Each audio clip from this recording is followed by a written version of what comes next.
Wisconsin's only ICE detention facility is facing questions today over immigration enforcement.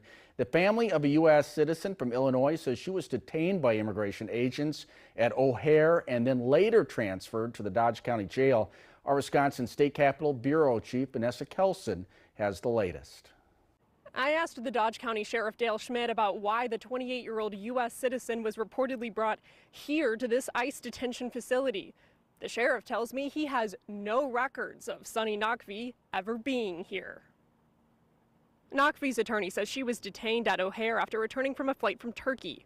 He says she was then taken to an ICE facility in Broadview, Illinois, and then here to Dodge County, where she was released early Saturday morning with a dead phone. He says Nakvi walked to a nearby gas station and caught a ride from a stranger to a hotel where her family picked her up.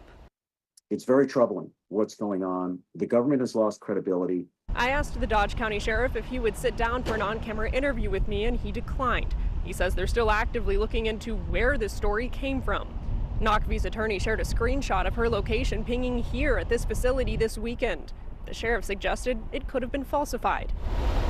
At the nearest 24/7 gas station, I asked for a copy of the surveillance footage to see if Nakvi came here. They denied my request, saying they only release the video if subpoenaed. Somebody from the DHS needs to step up to the plate and say, here's what happened, here's the videotape, here's what we know. We understand that the statements we're making are inconsistent with the family's statement is, but here's what our video shows. ICE did not respond to my request for comment. From Dodge County, Vanessa Kelson. Thanks, Vanessa. The Dodge County Jail has partnered with ICE for more than 20 years. The Sheriff's Department released a statement on the allegations that reads in part, quote, the Dodge County Sheriff's Office has no record of the individual referenced ever being booked, detained, or released from the Dodge County Jail. Jail logs confirm that no female inmates or detainees from the federal government were admitted or released during the time frame in which these events were alleged to have occurred, end quote.